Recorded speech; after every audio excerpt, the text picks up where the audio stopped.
Good morning, everyone. It's so good to see you once again and to be with you in your homes during this extended period of lockdown. This morning, I pray that the word of the Lord will encourage us even in these difficult moments. The Lord bless you all. I would like to speak to you about God's unique training methods and His unique development methods relating to the human resource, and particularly where He has chosen to prepare individuals for high offices in Egypt. He has a unique way of preparing His chosen vessels that might be directly in conflict with our own methods of development. We'd like to show you a great disparity that exists between His methods and our methods. There is a human tendency to follow our pre-planned, predetermined trail to our destiny. Many of us have planned our lives to such great detail that we have locked God out completely from our plans. We give God no opportunity to weave His supernatural design and His divine management of our own journey towards His intended destiny. Many of us may think that we are trailblazers and successful, and perhaps we are. The question is this: are we functioning in the perfect will of God? God must be allowed to direct the trail that would lead us to His perfect will for our lives. God knows the end of the thing. In my personal experience, I have found this to be very difficult. It's easier said than it's done. Like most individuals, we like to get every detail and every plan in place and in perfect order. I suppose there's nothing wrong with that. It's part of our commitment to excellence and producing the best result out of careful planning. But this may be in conflict with what God intends for our own lives. If we examine Joseph's training and development for his destiny, he appeared to fail at every step of his journey. The caravan of Ishmaelites is God's vehicle that will rescue Joseph and bring him to his destiny. As a patriarch of Israel, Jacob would never receive this revelation. It doesn't matter how hard he had planned for his son Joseph. Doesn't matter about the coat of many colors. Doesn't matter of all the gifts that were bestowed upon young Joseph. But nothing would compare to God's design over Joseph's life and his intended journey towards his destination. You see, beloved, Jacob does not know the end game for his beloved son. But God knew exactly the office that he was preparing for Joseph. And in this season, Joseph is not a single man, but he's a company that is often despised and rejected and ostracized. And this morning, this is not intended to be a leadership model for training and development in the local church. I don't believe that the Bible is a playbook of the church. But this is an attempt to give us a glimpse into the mind of God and how He would think and how that would be so different from the way we would plan and we would design and we would put our lives on the perfect pathway towards our own destinies. Jacob would rather have died than see a son that he loved so dearly, to fall into slavery, into the service of the Ishmaelites. It is unimaginable, preposterous, from a human perspective, to align oneself to the reality that the great-grandson of Abraham would serve the Ishmaelites. It was, if you remember, it was Sarah who influenced Abraham to put Hagar and Ishmael out of the house and the estate of Abraham. Yet this very thing was central to God's plans, that God would allow the hands of the Ishmaelites, also the seed of Abraham, from the loins of Abraham, God would allow the Ishmaelites to rescue Joseph from a place of certain death. And it is unimaginable to think that this is how God would operate. But then He is God. He is sovereign. He can choose whoever He wants to bring us to the place of finish. The scriptures say that a man's heart plans his way, but the Lord directs his steps. Remember, Jesus did not come to be served. He came to serve. So God would put Joseph in a place where he would serve the Egyptians. Joseph was destined to be a ruler in Egypt, serving the nation of Egypt. We must embrace the reality that the whole earth belongs to the Lord. Jesus would say, when He prayed to the Father concerning His disciples, He says, I do not pray that you would take them out of the world, but that you should keep them from the evil one. Our God is sovereign. He orders the steps of the righteous. When Joseph was a young man, it was revealed to Joseph that he would have great influence and authority over his brothers and even his parents, that they would come to a point in time where they would submit to him. Although this was a wonderful revelation, especially for a young man, how he would get to that position would be planned meticulously by our Father. This is clear when we see that the grace configuration in Joseph caused him to obtain favor of God in every step of the way towards his destiny.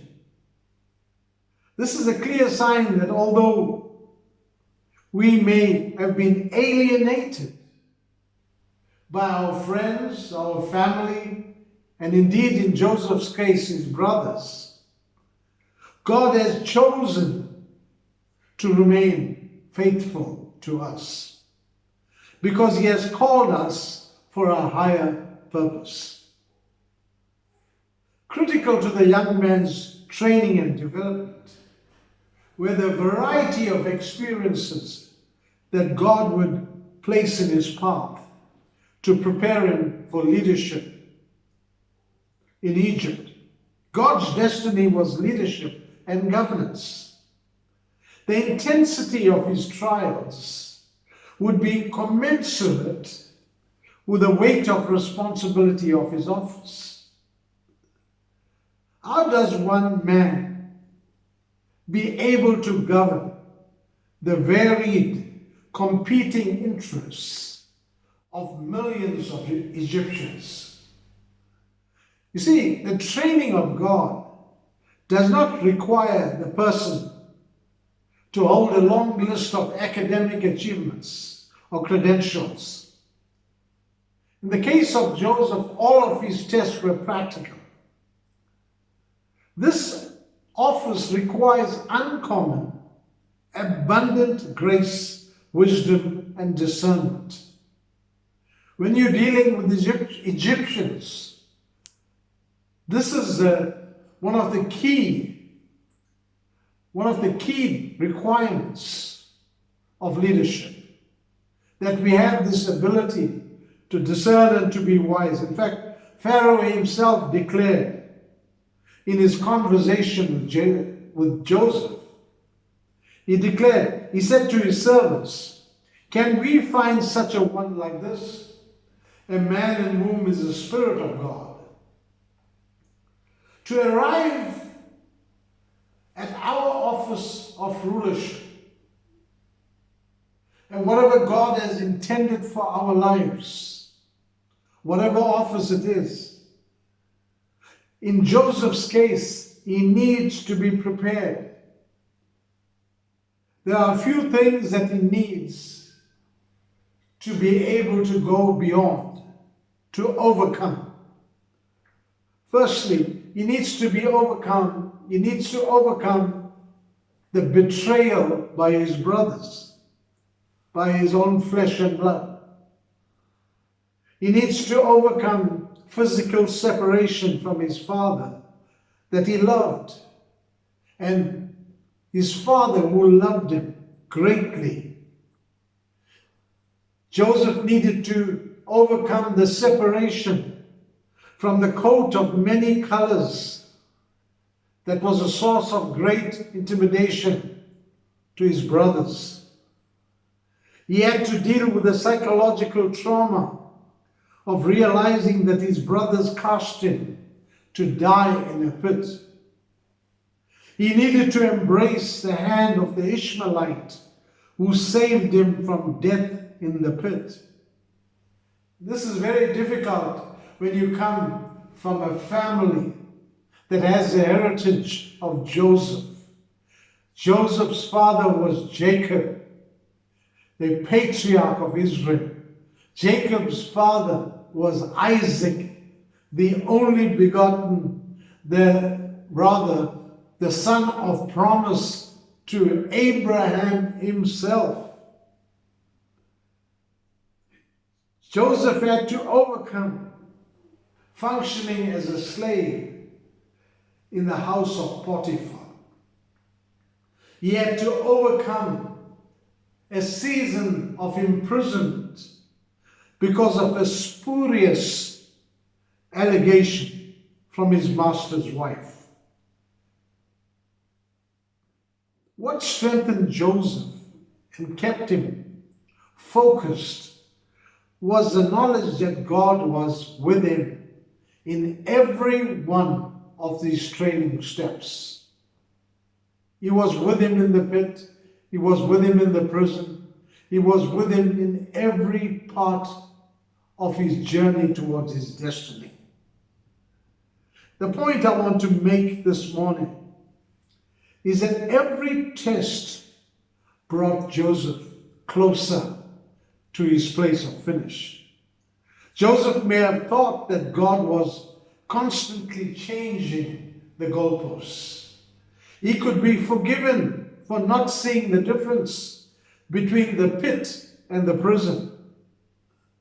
Both places were places of confinement. It's hard to see that you're making any possible progress towards your destiny, except that the pit you would probably starve to death, whereas in the prison you would be in a place of confinement, but at least you'd be alive. I want us to examine Jacob's prophecy towards the end of his life. He said this about Joseph. He said, Joseph is a fruitful bough by a well. His branches run over the wall. The archers that bitterly grieved him shot at him and hated him. But his bow remained in strength, and the arms of his hands were made strong by the hands of the mighty God of Jacob. By the God of your father who will help you, and by the Almighty who will bless you with blessings of heaven above, blessings of the deep that lies beneath, blessings of the breast and of the womb. The blessings of your father have excelled the blessings of my ancestors. Up to the utmost bound of the everlasting hills, they shall be on the head of Joseph, and on the crown of the head of him who was separate from his brothers. The trial that was mentioned by his father was the ability to remain in strength. Although he faced extreme levels of testing. But the point that his father Jacob made, the commendation on Joseph's life, was because of his ability to remain in strength whilst being attacked by various adversities. And because of his bow remaining in strength, he received a commendation from his father. I would like to encourage all of you who may be experiencing some trial or another. God has our finish in mind, our successful finish. His plans to prosper us. The end will be better than the beginning. Let us embrace the testing. I want to leave you this morning with a reading from James. He says, my brethren, count it all joy when you fall into various trials, knowing that the testing of your faith produces patience. But let patience have its perfect work, that you may be perfect and complete, lacking nothing. I pray that this word has been a source of great encouragement to you as much as it's been to me.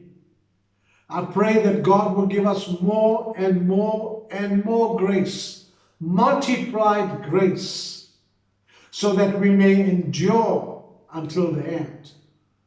We thank God for all of you who have been faithful in every way. You have been faithful to all our meetings at night. You have been faithful in giving your offerings, your tithes. You have been faithful. Truly, we are a blessed people. So we thank God today. Until we meet again, the Lord be with you, and may the favor of God rest upon all of us, this Joseph company, as the favor of God was with Joseph. Goodbye and God bless you. Amen.